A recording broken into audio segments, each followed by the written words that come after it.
Hello, friends. Good morning. Welcome to my amazing Saberasa channel, Physics Universe. I hope you are all fine at your home and we are enjoying this online lectures. So, guys, today our topic is magnetic declination and dip. So, previously we just discussed that vertical is our geographical axis. So here this is ng, here this is sg. Okay, and the magnetic axis is just tilted. Clear?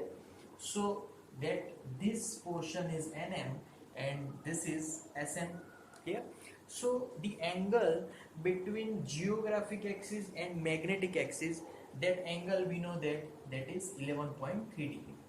But in this topic we just name that angle and that is declination.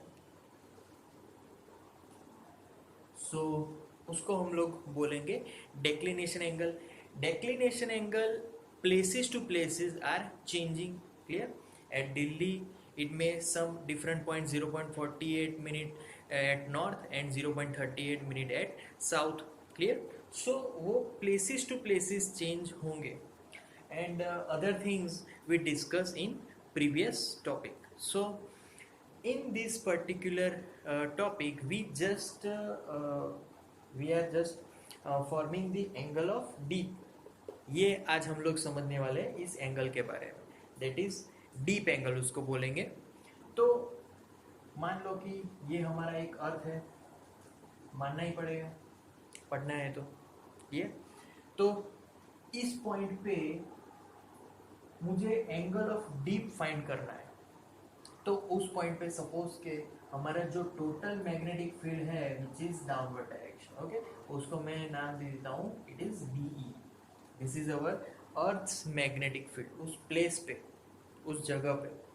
Okay, अब ये जो earth surface है उसका मैं अगर horizontal component draw करूँ तो मुझे इस डायरेक्शन में मिलेगा. उसको मैं नाम दूंगा एच ई. ओके, अब उसका परपेंडिकुलर कंपोनेंट मिलेगा जिसको हम लोग बोलेंगे वर्टिकल कंपोनेंट. तो वर्टिकल कंपोनेंट ये रहा, उसको मैं नाम दूंगा z. क्लियर है? तो simple, what is angle of dip? Angle of dip is the angle between H E and B E. H E और बी ई के बीच में जो हमें एंगल मिलेगा that is called angle of dip. तो यहाँ पर लिखूंगा I is equal to dip angle और फिर एंगल ऑफ डीप दोनों ही बोल सकते हैं. Clear? So that is our I. अब ये बात हो गई. अगर हमारा जो नॉर्थ पोल है, geographic north pole, if it is in upward direction, it is NG, true north उसको बोलेंगे. तो हमारा जो ट्रू नॉर्थ है वो अपवर्ड डायरेक्शन में है. तो डेक्लिनेशन यहाँ पर अगर मुझे एंगल लिखना हो तो कहाँ पर मिलेगा? तो डेक्लिनेशन इज एट हियर. तो कैपिटल डी से डी लिख लो. तो always declination angle is the angle between N G and H E. Clear?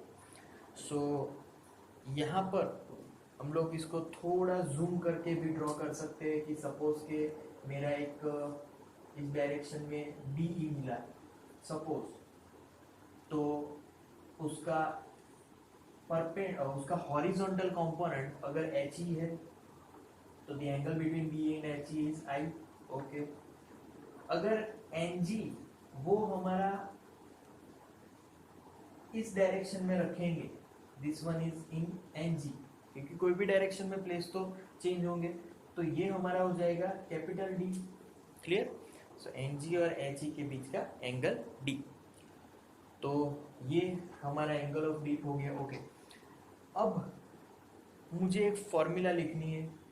हमने पहले ही बताया था कि जो एच ई है वो क्या है, तो वो हॉरिजॉन्टल कंपोनेंट है. अब horizontal component of earth, so मैं उसको लिख सकता हूँ कि H E is equal to B E.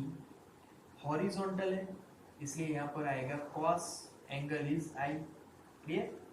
Similarly Z E is equal to B E, वो हमारा परपेंडिकुलर कंपोनेंट है, तो यहाँ पर लिखना है साइन. क्लियर।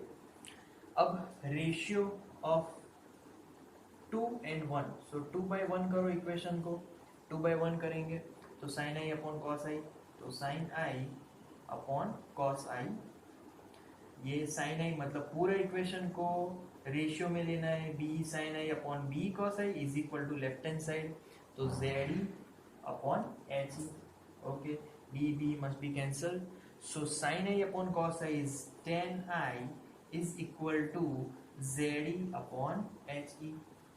सो ये एक और रिलेशन मिल गया between this perpendicular and parallel components. So एक हॉरिजॉन्टल कंपोनेंट और एक परपेंडिकुलर कंपोनेंट का ये एक रिलेशन मिला, clear. So that's the our topic, magnetic declination and deep angle. Thank you guys, thank you so much to listening my video lectures till the end. That means a lot to me. Thank you very much.